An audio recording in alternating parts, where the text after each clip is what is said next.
te obedecer.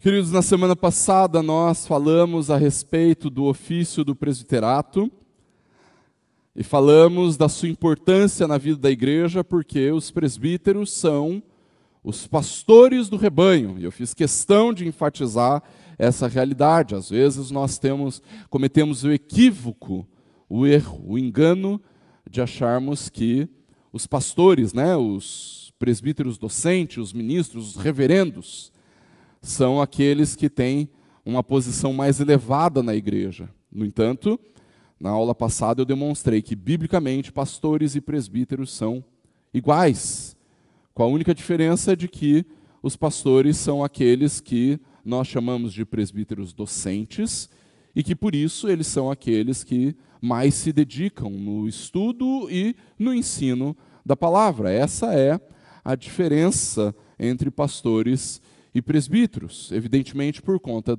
desse afadigar-se no estudo da palavra e no ensino da palavra.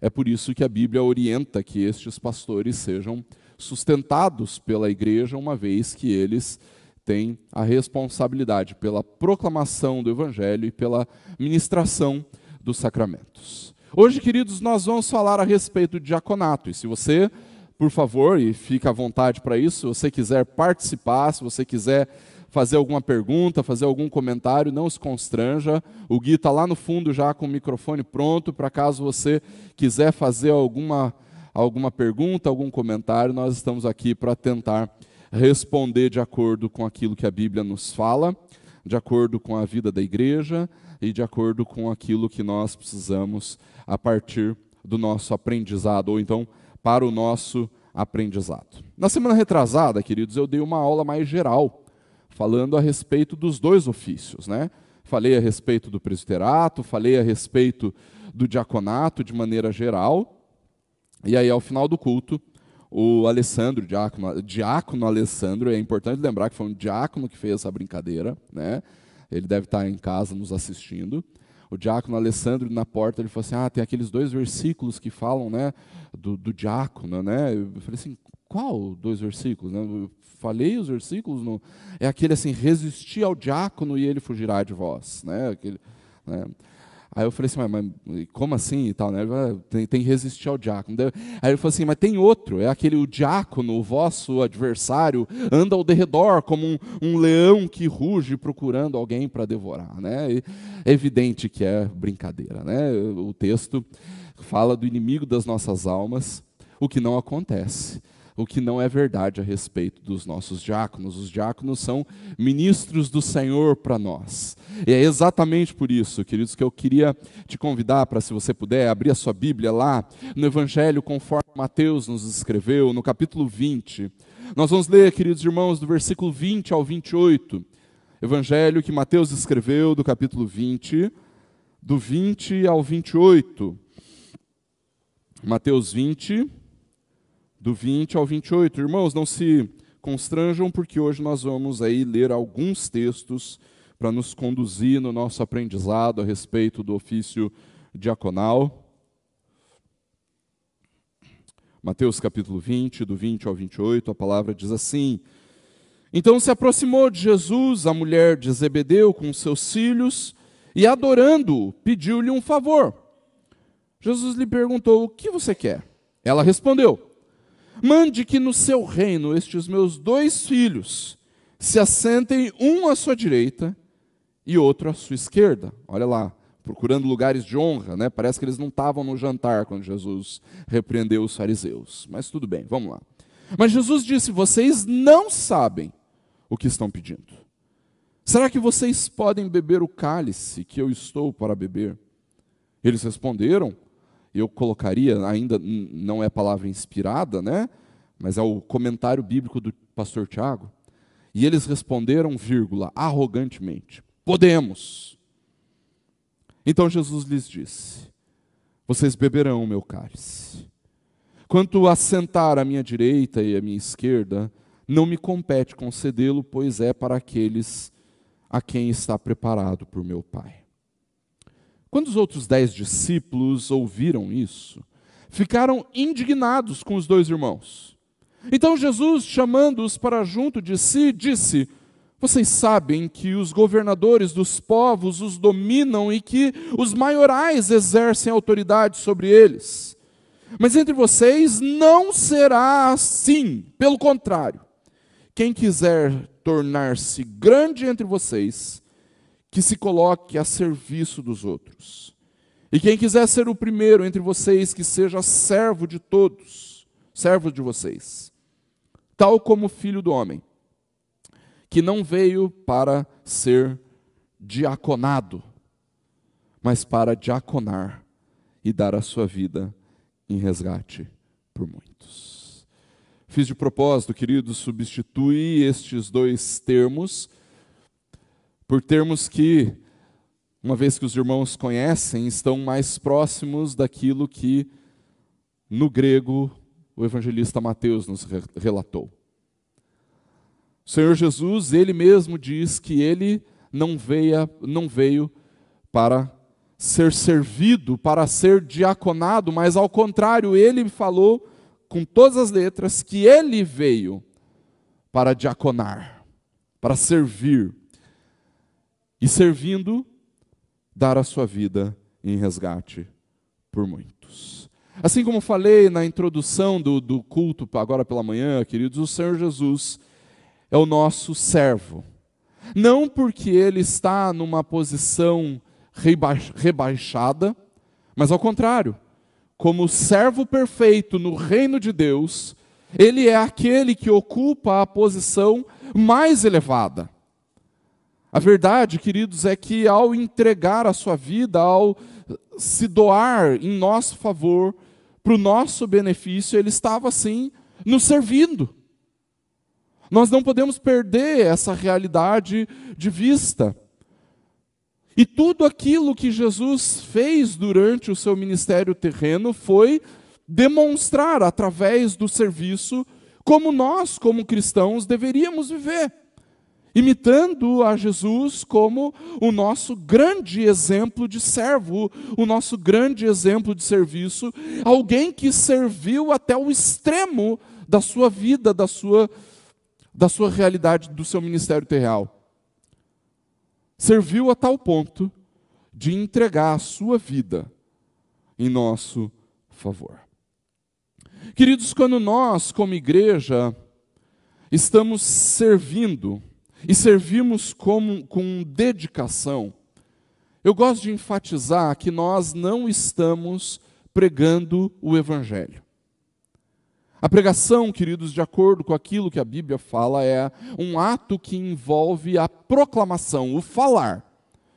Ninguém prega sem emitir uma comunicação. É evidente que, se você me perguntar assim, mas e aqueles que são surdos e que se comunicam, surdos e mudos, né, e se comunicam através da linguagem de sinais? Eles estão se comunicando por uma linguagem, eles estão falando através das suas mãos.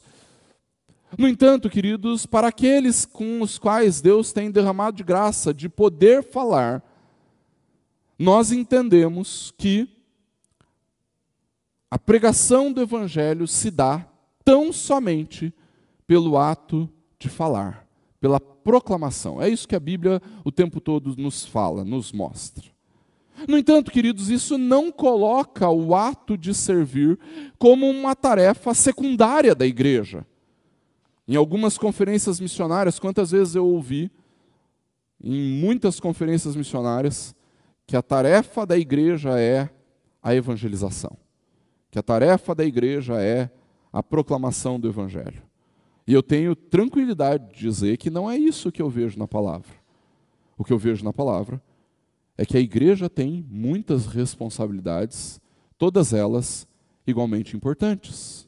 No entanto, a igreja precisa continuar a sua proclamação, e é isso que nós vamos ver daqui a pouco, mas ela não pode, para isso, para continuar a sua proclamação, abandonar o serviço. Sabe por quê? Porque se a verdadeira evangelização se dá através da proclamação do ato de falar, quando nós servimos, queridos, nós mostramos o poder que o Evangelho operou e tem operado nas nossas vidas. Quando nós servimos, nós estamos demonstrando a transformação que o Evangelho operou em nós. A ponto de o Evangelho, pelo seu poder, pela sua graça, por tudo o que Jesus fez em nosso favor, e que agora nós cremos nisso, isso transformou a nossa vida de tal maneira que agora nós nos tornamos servos como Cristo.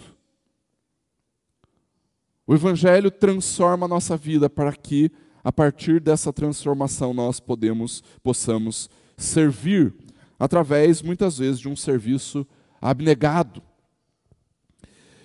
Queridos, quando nós falamos a respeito do serviço, é inevitável que nós possamos olhar para os diáconos. A diaconia nada mais é do que o ministério do ministério, ou o serviço do serviço. A diaconia, queridos, é o lugar onde nós aprendemos na prática a respeito do servo Jesus. Os diáconos, irmãos, são o exemplo vivo do servo Jesus. Os diáconos são o exemplo na prática do servo Jesus. É para eles que nós devemos olhar se quisermos aprender o que é servir. A igreja precisa aprender a servir olhando para os seus diáconos para perceber o que é, de fato, o serviço. Afinal, queridos, nós estamos inseridos numa realidade, a realidade da igreja, do povo de Deus, em que ainda que Deus tenha separado alguns para o ofício do diaconato, nós vivemos numa realidade em que todos diaconam, não é verdade? Uma realidade em que todos servem. Não é isso que Jesus nos diz lá em Mateus capítulo 23, 11 e 12? O maior entre vocês será o servo de vocês. Quem se exaltar será humilhado, e quem se humilhar será exaltado. A realidade da igreja, queridos, é a realidade do serviço. Quando nós cultuamos, e eu falei hoje pela manhã, nós estamos servindo. Quando nós nos dedicamos em alguma área, em algum trabalho específico da igreja, nós estamos servindo. Quando nós dizimamos e ofertamos, nós estamos servindo através dos nossos recursos. Quando nós abençoamos pessoas de outros lugares e de outras realidades, nós estamos servindo. Queridos, o tempo todo a igreja é chamada para o serviço. Se você confia em Jesus, crê em Jesus como Senhor e Salvador da sua vida, você é um diácono no sentido mais amplo, ainda que não necessariamente todos sejam diáconos de ofício. Quando nós olhamos para o Novo Testamento, queridos, nós descobrimos que essa palavra, diáconos, e os seus derivados, eles aparecem pelo menos 29 vezes no Novo Testamento. Isso foi o que eu consegui achar, mas pode ser que tenha mais. E é quase sempre, esse termo diácono é traduzido por servo, escravo e talvez, em outros lugares, ministros. Queridos, esse termo nos coloca diante da realidade de que toda a igreja é chamada ao serviço. Toda a igreja é chamada para trabalhar pelo Senhor. E nós fazemos isso de diversas formas. Nós entendemos que servimos o Senhor lá no seu trabalho, no lugar onde você trabalha, você é um servo do Senhor lá, e através da sua profissão, você está servindo a Deus. Mas nós também somos chamados para o trabalho na igreja, para servirmos através das áreas em que a igreja necessita do trabalho dos irmãos, do trabalho voluntário dos irmãos. E é exatamente por isso, queridos, que nós nos entendemos, nós nos vemos como servos. No entanto, o Senhor Deus, na sua bondade e graça, separou alguns homens em específico para realizarem trabalhos específicos na vida da igreja. E para isso o Senhor Deus chamou estes homens de diáconos, aqueles que servem. E quando nós olhamos para o Novo Testamento, queridos, nós vamos perceber que este termo, o termo diácono, consiste em um dos dois ofícios que o Senhor estabeleceu no Novo Testamento para a igreja local. O ofício de presbíteros, ou pastores, e diáconos. São os únicos irmãos que recebem a autorização ou a chancela de Cristo, o Senhor da igreja, de que recebessem então a ordenação num culto público, num culto formal, na vida da congregação, para que sejam reconhecidos como oficiais da igreja, para que sejam reconhecidos como líderes na vida da igreja. Líderes especialmente na vida do serviço da igreja. E a Bíblia nos mostra, queridos, que estes irmãos são os servos exemplares estabelecidos por Cristo e ordenados, reconhecidos pela igreja, para mobilizar o serviço da igreja local. Estes são os servos exemplares na vida da igreja, queridos, que se destacam por causa da atenção e a sensibilidade às necessidades tangíveis da vida da igreja. São aqueles que se destacam, queridos, porque estão o tempo todo trabalhando, servindo, ministrando a igreja através dos seus esforços, através da sua dedicação, através da sua energia. E são eles, queridos, que no auxílio dos presbíteros, no cuidado com o ministério da palavra de Deus, demonstram todo o seu zelo pela igreja e o seu zelo pelo Senhor na organização do culto, no cuidado dos necessitados, na preservação da unidade da igreja, na mobilização para o serviço e por aí vai, muito mais do que isso. No entanto, queridos, é inevitável que a gente olhe para o texto em que nós consideramos como sendo o texto que nos conta sobre o surgimento do diaconato. Você já deve saber de cor a respeito desse texto, de tanto que nós já falamos sobre ele. O texto que é relatado lá em Atos, capítulo 6, dos versículos 1 a 6. Eu sei que o 7 faz parte da perícope, mas não quero enfatizá-lo agora, tá? Atos capítulo 6, do versículo 1 a 6, eu quero te convidar para abrir lá, nós vamos fazer essa leitura, Atos capítulo 6, do versículo 1 ao versículo 6. Irmãos, por favor, fiquem à vontade, caso tenha alguma dúvida, alguma pergunta, alguma participação, comentário, levantem suas mãos, não se constranjam.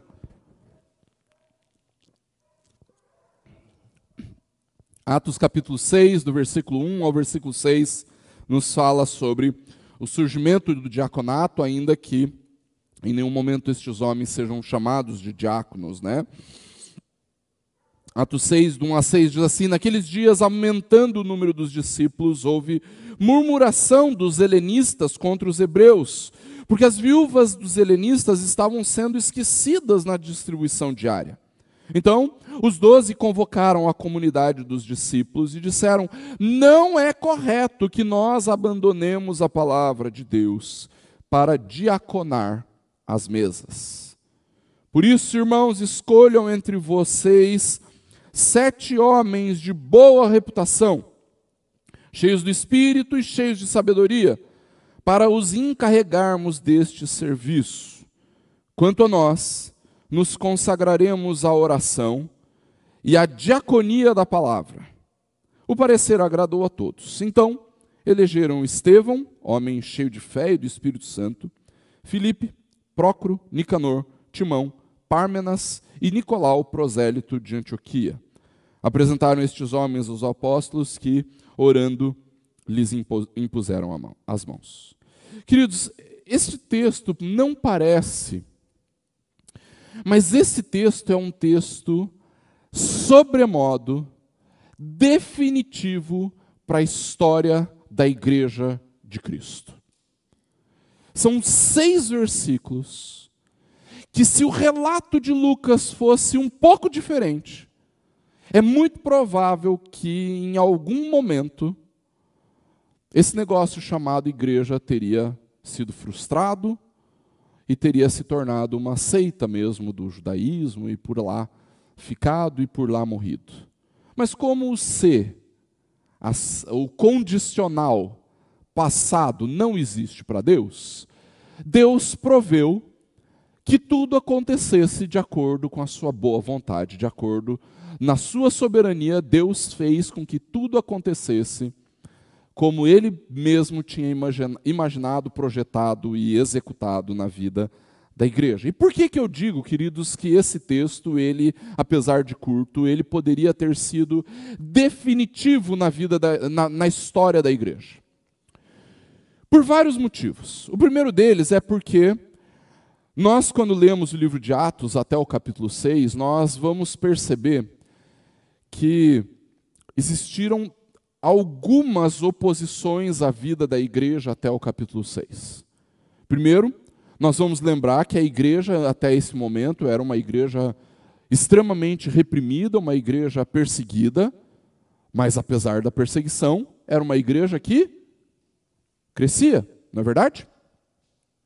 Nós vamos nos lembrar, queridos, que no capítulo 5 acontece um incidente na vida da igreja, mas um incidente grave, a ponto de 2 membros dessa igreja morrerem de maneira sobrenatural por causa da sua mentira.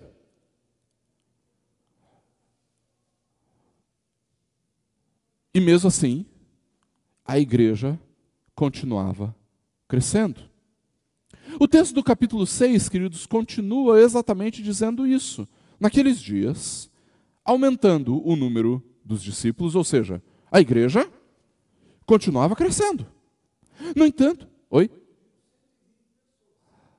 8.120 pessoas, né?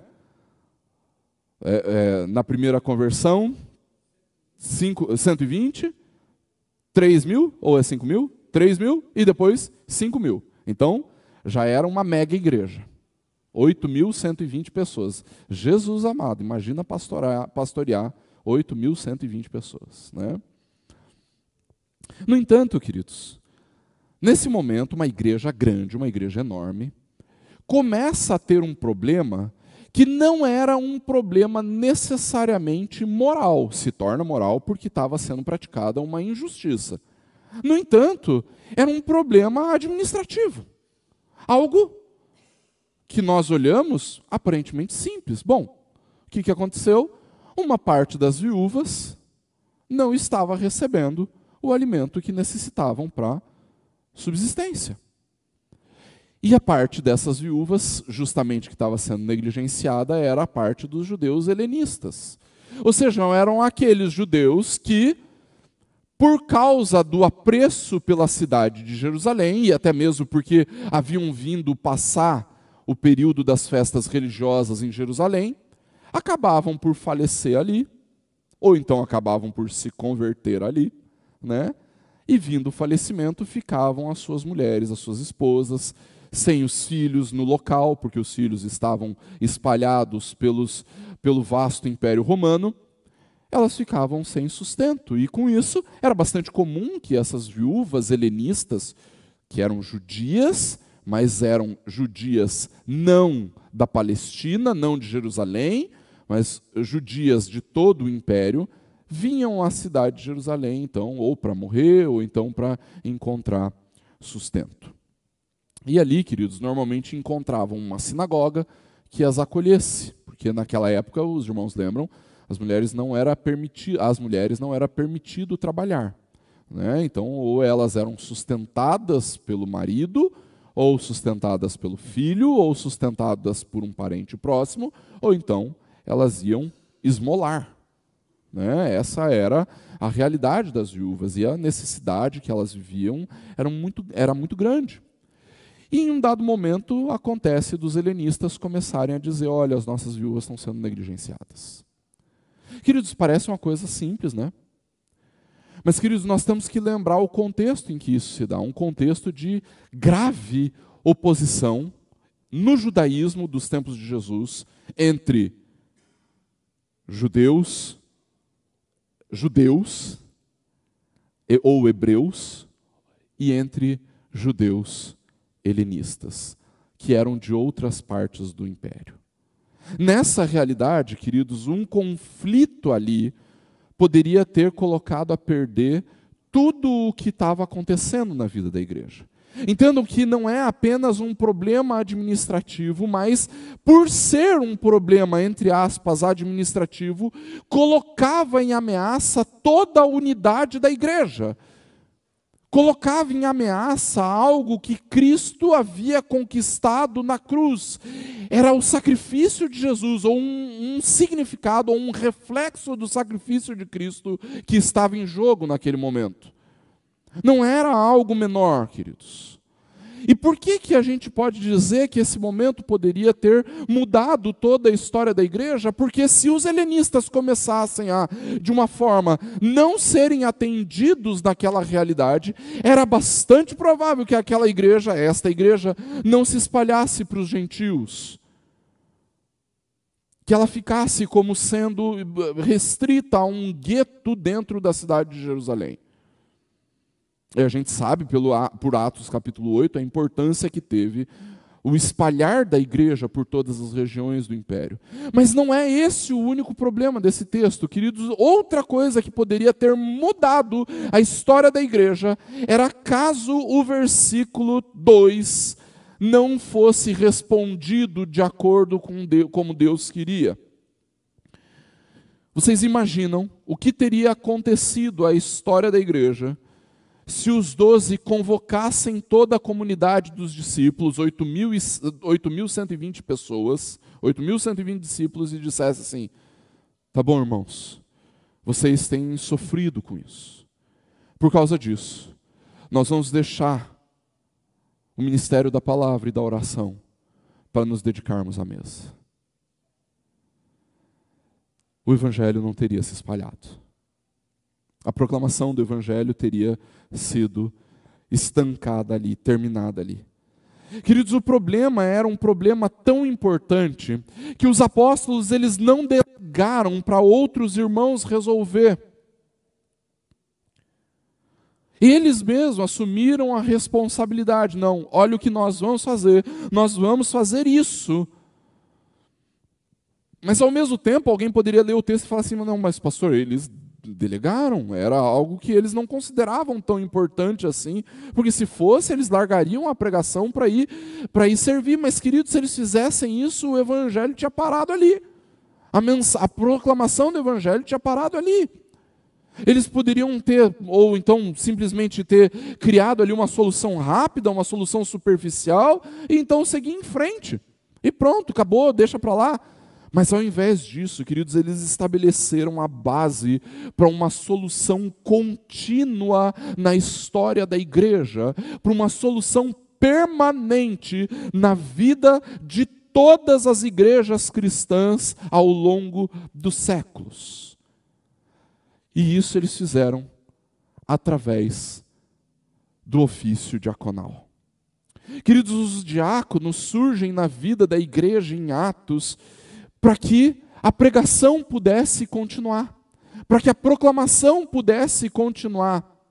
E os apóstolos reconhecem que existe uma verdade fundamental na vida da igreja, a verdade de que se a igreja tem os seus ministros acorrentados à tirania da urgência, toda vez que surge um problema tangível na igreja, então a igreja para com a proclamação.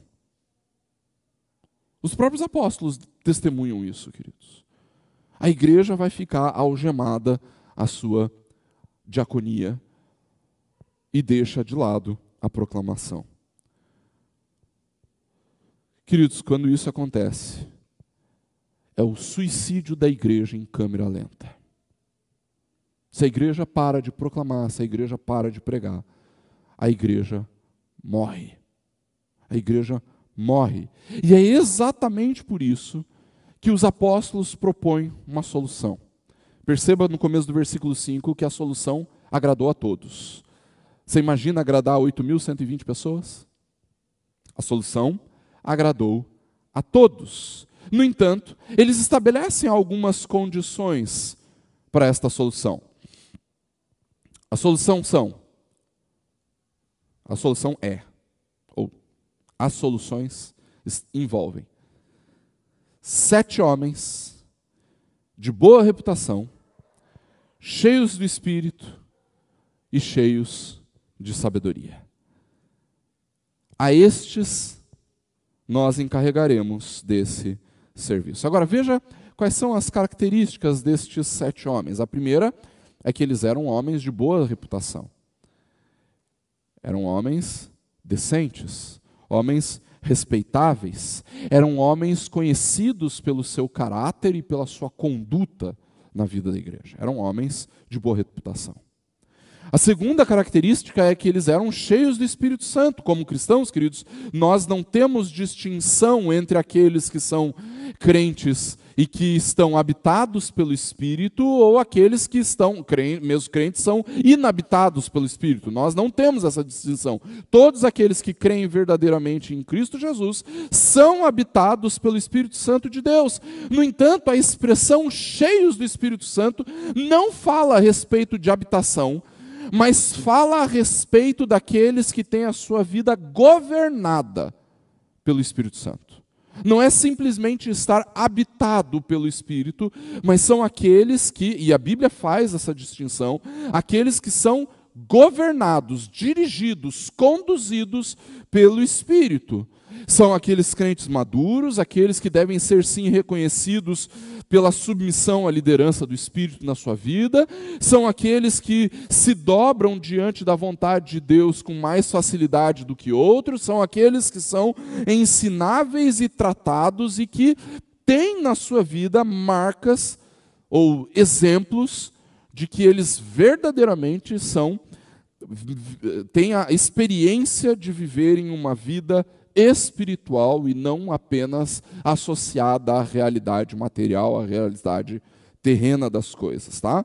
Então são aqueles que um dos comentários que eu li fala assim, eles não são cristãos que se imaginam como tendo obtido um sucesso no sentido espiritual, né? Ou seja, eles não têm uma segunda bênção, mas ao contrário, eles reconhecem as próprias fraquezas e, por causa disso, estão decididos a depender do Espírito de Deus onipotente todos os dias. Isso é o que a Bíblia coloca, de termos bem gerais, o que é ser cheio do Espírito Santo. Mas eles são... Diga, presbítero Ademir. Uhum.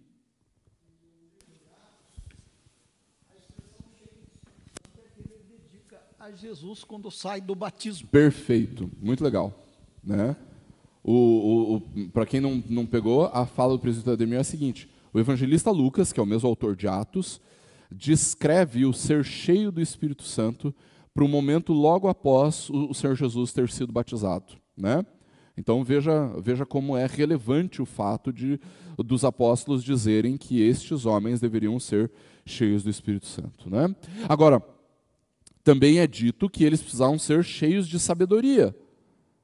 E é curioso que, se você observar o texto, fala cheios do Espírito Santo e de sabedoria. Não são duas atribuições ou duas características diferentes, mas uma só. O fato de alguém ser dirigido, conduzido, controlado, governado pelo Espírito Santo e viver uma vida sábia são dois atributos complementares. Ninguém pode ser cheio do Espírito e ser nécio, ser tolo. Mas ninguém pode ser verdadeiramente sábio se não for cheio do Espírito. Né? Então, o texto ele mostra que são duas características, mas em uma só. Em uma realidade só. Então, ser cheio do Espírito significa que era alguém cada vez mais sábio pela ação do Espírito na sua vida. E por que essa sabedoria é importante?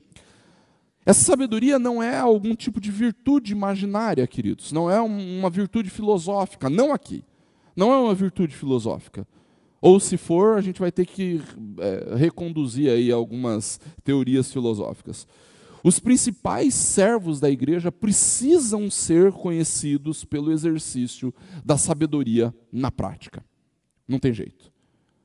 E aqui os apóstolos dão essa atribuição, essa característica a estes 7 homens que deveriam ser eleitos. Agora, quando a gente vai para o versículo 5, queridos, então nós descobrimos que essa lista destes nomes tem uma moral da história escondida. Qual é a moral da história escondida, queridos? Talvez nem todos tenhamos a habilidade para percebermos os nomes eleitos aí, queridos, mas todos estes nomes são nomes... O que, presbítero? Pode falar. São nomes gregos. São nomes helenistas. Percebam, queridos, que essa é uma realidade que normalmente nos passa imperceptível, né? Nós não percebemos isso.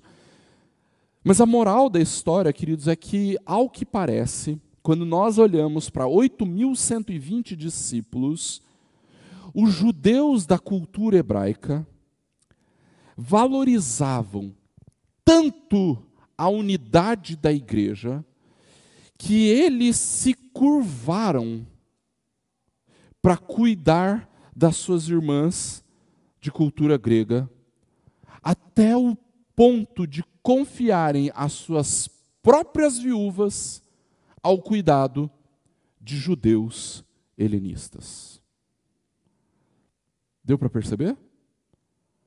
Os judeus hebreus disseram assim: nós confiamos nestes 7 judeus helênicos para que eles sirvam as mesas, não apenas das viúvas helenistas, mas de todas as viúvas, das nossas inclusive.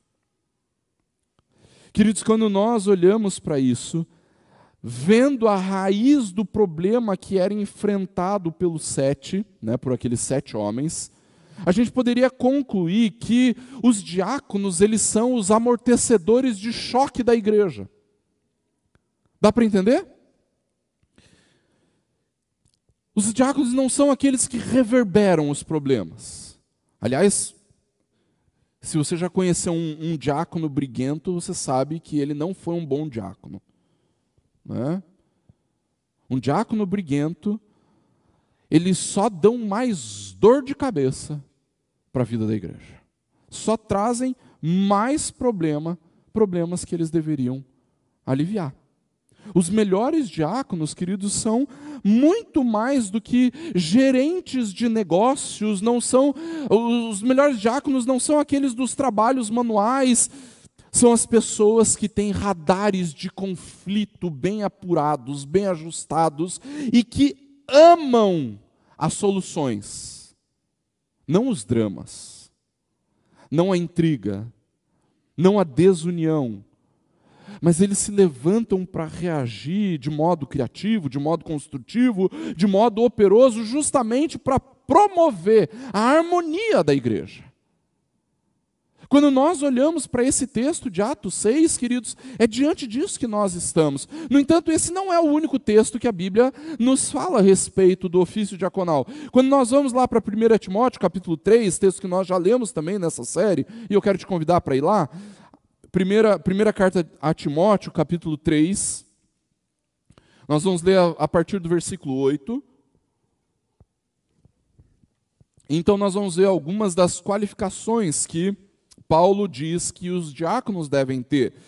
Primeira carta de Paulo a Timóteo, capítulo 3, do versículo 8 ao versículo 13, a palavra do Senhor diz assim, do mesmo modo, quanto a diáconos, é necessário que sejam respeitáveis. Olha que curioso, né? Ainda que não seja a mesma palavra, ela cai na mesma coisa que os apóstolos haviam orientado aqueles discípulos. Eles precisam ser de boa reputação, ou seja, eles precisam ser respeitáveis. E o apóstolo Paulo continua, de uma só palavra, não inclinados a muito vinho, não gananciosos, conservando o mistério da fé com a consciência limpa. Também estes devem ser primeiramente experimentados e, caso se mostrem irrepreensíveis, que exerçam o diaconato. Do mesmo modo, quanto a mulheres, é necessário que elas sejam respeitáveis, não maldizentes, moderadas e fiéis em tudo. O diácono seja marido de uma só mulher e governe bem os seus filhos e a própria casa. Pois os que desempenharem bem o diaconato alcançarão para si mesmos uma posição de honra e muita ousadia na fé em Cristo Jesus. Agora perceba, queridos, a gente falou já que o texto de Atos nos conduz a isso, né? Mas a primeira coisa que o apóstolo Paulo nos diz é que, diz para Timóteo e a nós também, que os diáconos eles precisam ser respeitáveis, dignos de respeito, né? Alguém de boa reputação, como os apóstolos haviam instruído lá em Atos capítulo 6. Ou seja, são pessoas que são referência no seu caráter, referência na sua conduta, mas o texto também diz que eles precisam ser homens de uma só palavra. E por que eles precisam ser homens de uma só palavra, queridos? Queridos, o diaconato e os meus irmãos diáconos que aqui estão e que estão à porta e cuidando dos afazeres do diaconato durante esse momento, os irmãos diáconos vão lembrar que eles interagem constantemente com pessoas que sofrem. Aliás, o diaconato é para isso, para interagir constantemente com pessoas que sofrem. Agora, você já esteve na companhia de alguém que está sofrendo por um longo período de tempo ou que tem passado por um sofrimento intenso por causa da escassez, por causa de algum outro problema? Você já conviveu com alguém assim? Se você já conviveu com alguém assim, você sabe o quanto as pessoas que sofrem estão sujeitas ao descontentamento e murmuração, não é verdade? Tanto é verdade que nós nos admiramos das pessoas que passam por um longo período de sofrimento e permanecem firmes, não é verdade? Sem murmurar, sem reclamar, submissas ao Senhor. Essas pessoas não são merecedoras da nossa admiração, nós admiramos essas pessoas. Por quê? Porque o normal alguém que está sofrendo é alguém que está sendo atacada ou atacado por descontentamento constantemente, pelo desejo de murmurar e de reclamar a respeito da vida o tempo todo. E os diáconos estão o tempo todo em contato com essas pessoas, em interações com pessoas assim. E é por isso que o diácono precisa ser alguém de uma só palavra. Ele precisa ser compassivo, permanecendo ao mesmo tempo vigilante e em guarda a respeito da sua língua. Você já imaginou se o diácono é fofoqueiro? Indo na casa dos irmãos, indo na casa das pessoas que estão sofrendo. Então o diácono precisa ser alguém que guarda a língua dentro da boca, a fim de não revelar informações que as pessoas servidas por eles conheçam e que não deveriam conhecer, não precisavam saber. Diga, presbítero. Mentirosos, né? Que não podiam ficar usando a língua para manipular os outros.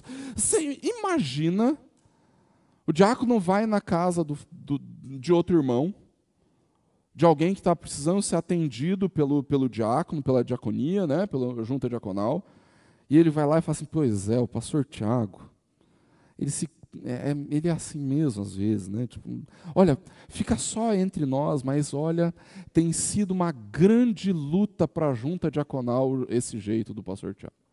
Já imaginou, irmãos? Não tem cabimento, né? Imagina.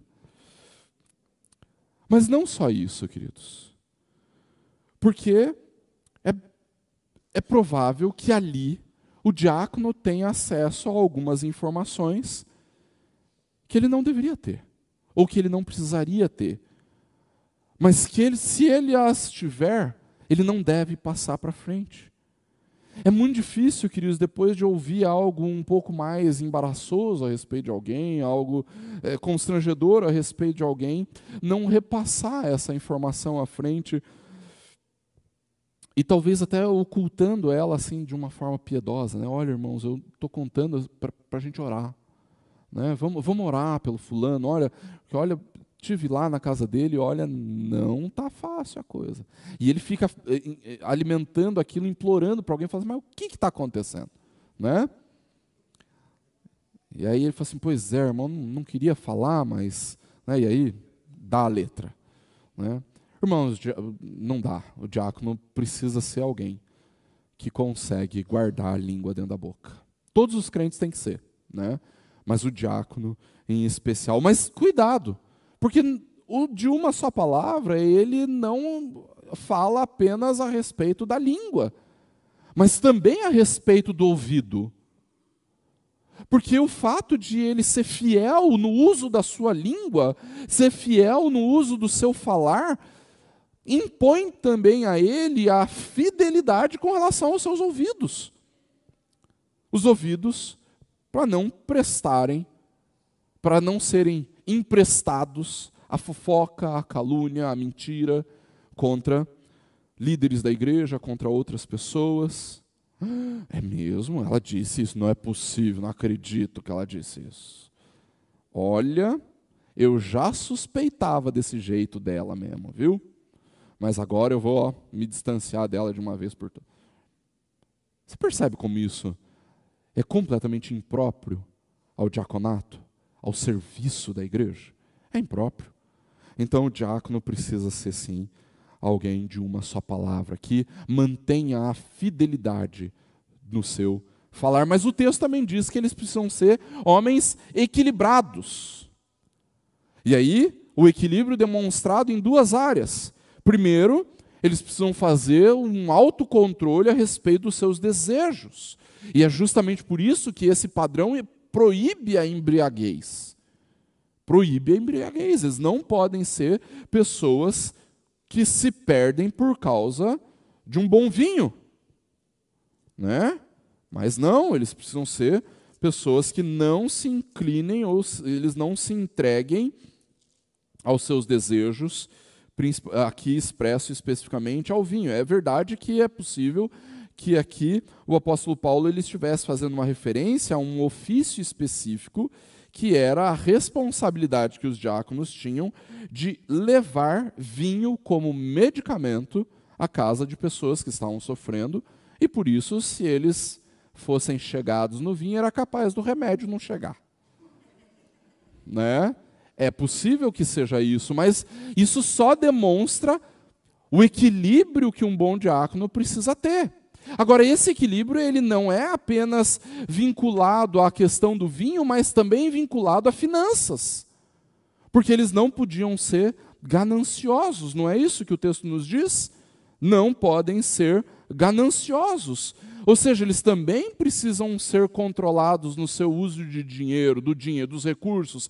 Se eles forem gananciosos, irmãos, os diáconos estão lidando com dinheiro o tempo todo, não é verdade? Não é só o Cláudio, o diácono Cláudio, que é auxiliar de tesouraria. Todos os outros diáconos estão lidando com recursos financeiros o tempo todo. O ganancioso sofre uma tentação desnecessária.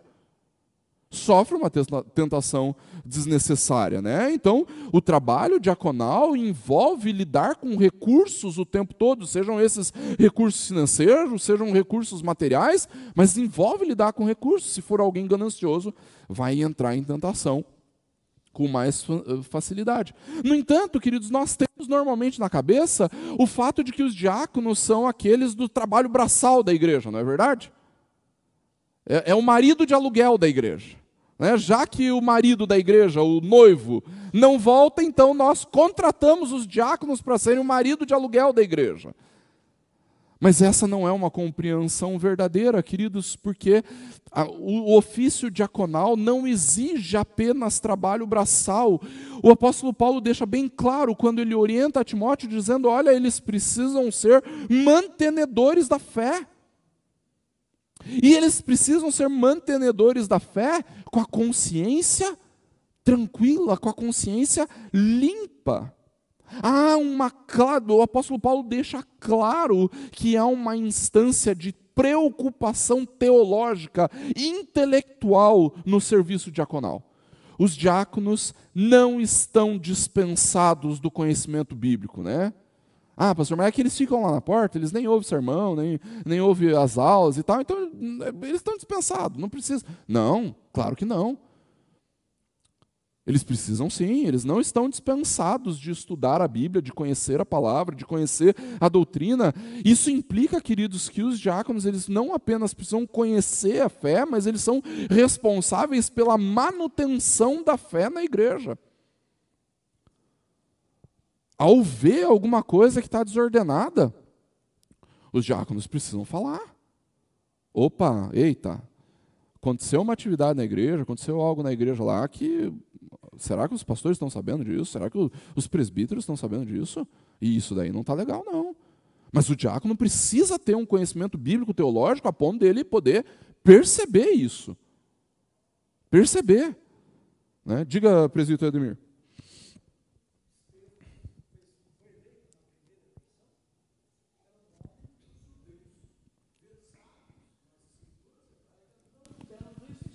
Exato. O presbítero Ademir está falando a respeito de Estevão, um dos diáconos. O Gui, ele vem, o presbítero Ademir termina de falar. Não tem problema. Eu repasso. O presbítero Ademir está falando de Estevão, um dos homens eleitos em Atos 6. Né, o texto, inclusive, dá uma dedicação especial para ele, porque em Atos 7 ele é aquele que vai diante dos líderes judeus para testemunhar a sua fé, e é ali, então, o primeiro mártir da igreja. Né, alguém que foi morto como testemunho do Evangelho. Né? Então, é alguém que é um mantenedor da fé, e ali era, inclusive, um proclamador da fé. Mas não é a manutenção da fé apenas intelectualmente, queridos.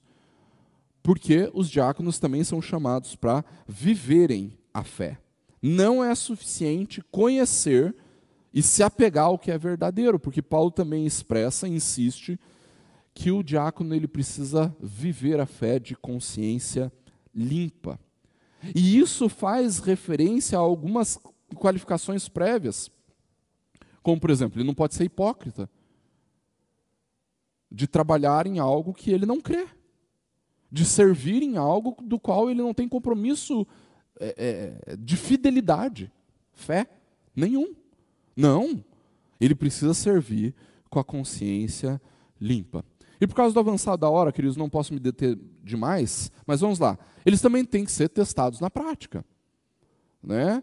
Um diácono, ele precisa ter sido alguém referência no serviço da comunidade antes mesmo de ter sido diácono. Ele precisa ser alguém experimentado. Né? E aí o experimentado diz respeito a duas realidades. Tanto ao fato de eles serem experimentados na vida, alguém experiente, alguém que sabe o que está fazendo, mas experimentado no serviço. Precisa ter sido alguém que de fato demonstra disposição e dedicação no serviço da igreja. Irmãos, quantas vezes eu vi igreja sofrendo, principalmente outros diáconos sofrendo, por causa da ausência, da indisponibilidade, da leniência, da indisposição de alguns daqueles que foram eleitos, sem que demonstrassem de fato empenho pelo serviço diaconal. Quantas vezes? Né? Pensa, se é uma equipe de 9, como nós vamos eleger na eleição do dia 17, se é uma equipe de 9, se 2 não fizerem seu trabalho, sobrecarregam os outros 7. Não é verdade? Então, é preciso que todos os diáconos sejam dedicados no serviço, experimentados, né? Que eles deem demonstração do seu serviço. Bons diáconos sofrem por causa de maus diáconos. Isso é verdade. Tá? Mas o texto vai continuar, e o texto nos diz a respeito da fidelidade, no versículo 12, da fidelidade na vida familiar. Ou seja, a piedade do diácono, ela começa em casa, não é que ela termina em casa, ela começa em casa. O passo da fidelidade do diácono, da piedade do diácono, o primeiro passo é dentro da sua casa. Porque o texto diz claramente que se ele for um homem casado, então ele precisa amar sua mulher e ser totalmente fiel a ela. Não há espaço para diáconos infiéis, ele precisa ser marido de uma só esposa. A igreja pode sempre contar com outro diácono, isso é outro detalhe, né? A igreja também sempre pode contar com outro diácono, mas a esposa não pode contar com outro marido, não, né? Então, se os diáconos são ausentes no serviço da igreja, ou se temos diáconos ausentes no serviço da igreja, os bons diáconos acabam ficando ausentes no serviço à esposa. Dá para entender? Porque aí eles têm que compensar a falha de uns na igreja, com isso eles se ausentam de casa, e aí eles não estão sendo fiéis na vida conjugal. Mas não só isso, porque o diácono, se ele tiver filhos, ele também deve criá-los num ambiente de firmeza, mas numa firmeza gentil, no amor alegre, estabelecendo não apenas a fé dos seus filhos, mas também a moral do lar. Precisa ser alguém que administra a sua família com ponderação, com diligência, treinando assim o próprio coração para servir a igreja da mesma forma como ele serve a sua família. Tá? Mas a gente não termina assim o texto. O texto termina com uma boa promessa, na verdade. O apóstolo Paulo não diz lá: aqueles que desempenharem bem o diaconato alcançarão para si mesmos uma posição de honra e muita ousadia na fé em Cristo Jesus. Uma boa promessa com 2 níveis de cumprimento. Um nível de cumprimento horizontal e um nível de cumprimento da promessa vertical. Por quê? Porque quando o apóstolo Paulo fala que eles vão alcançar uma posição de honra, eles vão alcançar a proeminência, ele está falando da vida na igreja. E aí cabe a nós, queridos, um alerta.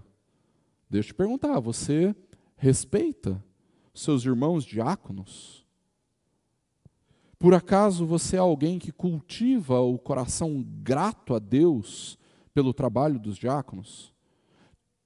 Todo primeiro domingo e terceiro domingo do mês, queridos, eu louvo a Deus pela vida dos diáconos. Sabe por quê? Porque às vezes, na correria, na pressa, eu chego na igreja e eu não olho para a mesa. Eu sei que tem ceia, eu me preparei para aquilo, mas eu não olho para a mesa. Eu não preciso olhar para trás para saber se a mesa está posta, se a ceia está ali preparada. Simplesmente chego e está lá. Está lá. E eu sei que alguém chegou meia hora antes, 1 hora antes, para preparar aquela ceia que foi posta ali.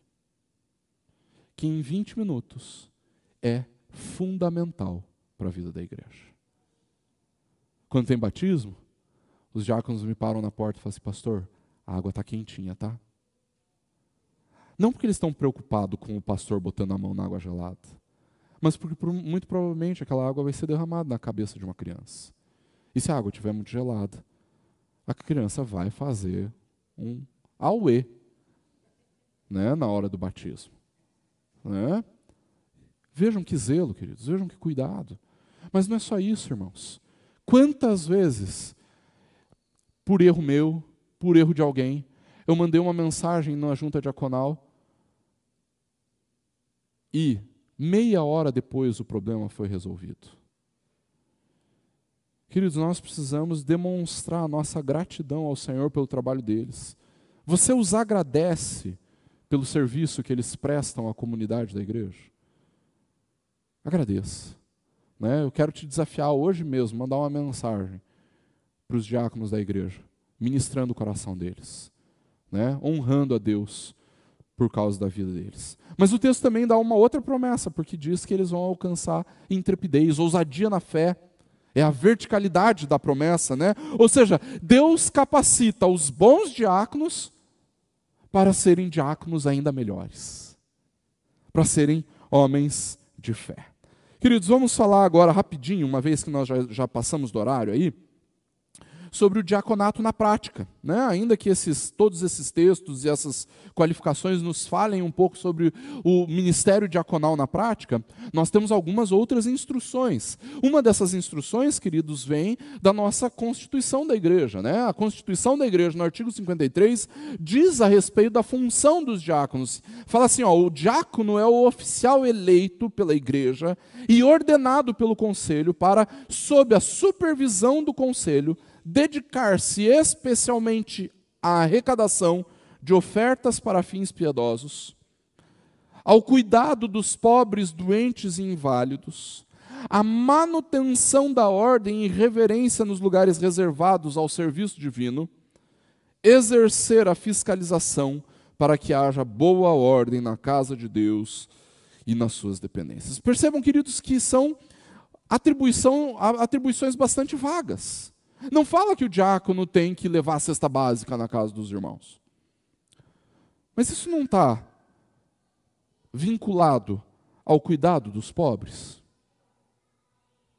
Isso não está vinculado à arrecadação de ofertas para fins piedosos? Com certeza está. Né? Não fala que o diácono tem que fechar a janela, abrir a janela, não fala que o diácono tem que ligar o ar, desligar o ar, não fala que o diácono tem que chegar, ligar as luzes, não fala nada disso. Mas isso não está vinculado à manutenção da ordem e reverência nos lugares reservados ao serviço divino? Com certeza. Né? Queridos, de uma certa forma, de uma forma bastante prática, os diáconos eles estão normalmente vinculados às necessidades mais tangíveis da igreja.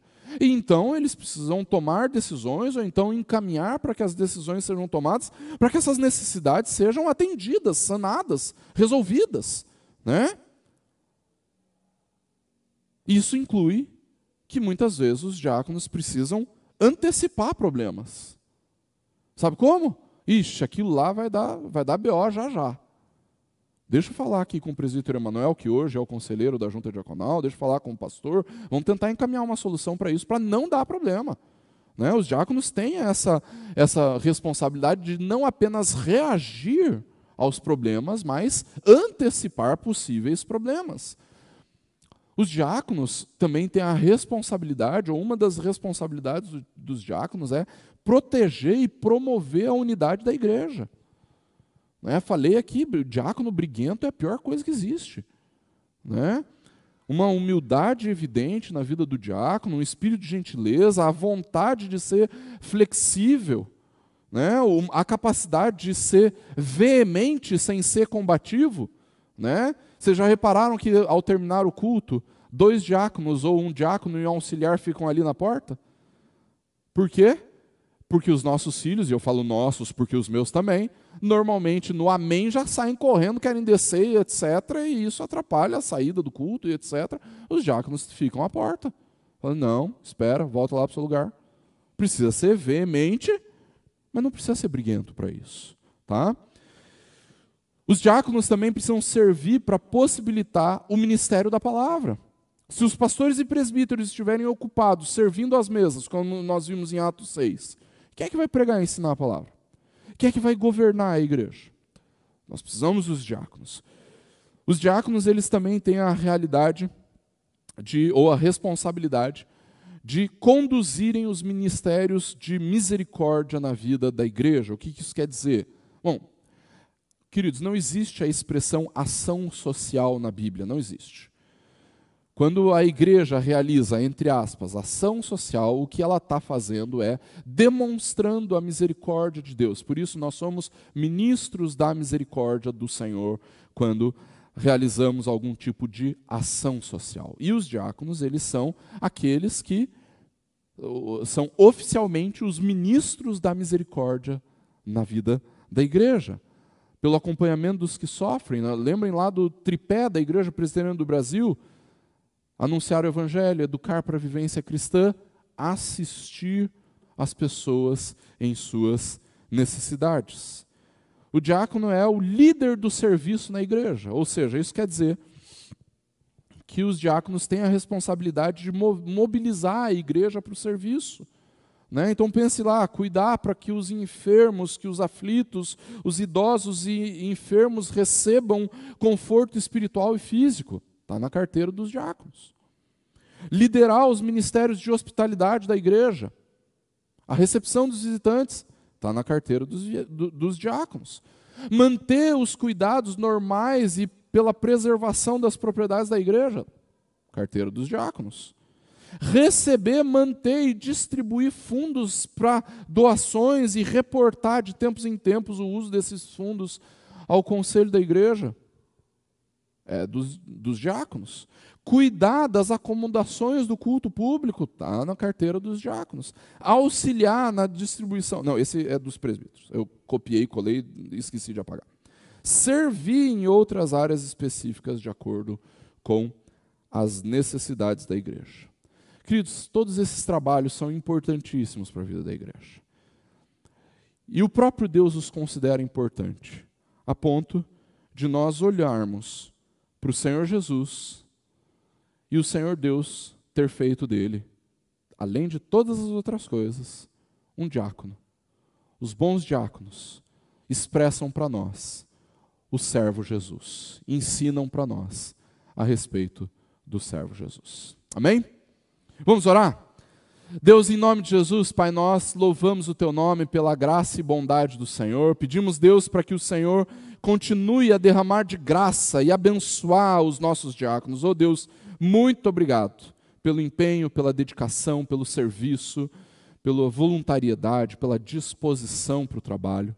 E nós te pedimos, Deus, para que o Senhor os conduza em graça cada vez mais, que o Senhor continue a derramar de bênção sobre a vida de cada um deles. Pai, obrigado, porque o Senhor tem dado diáconos dedicados a esta igreja. Deus, obrigado porque o Senhor tem provido a nossa igreja nas suas necessidades e por isso e nisso o Senhor tem usado a vida dos nossos diáconos.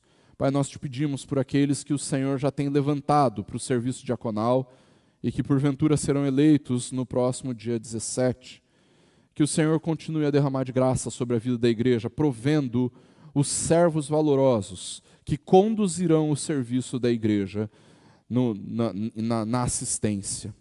Que em tudo isso, Deus, o Senhor nos abençoe.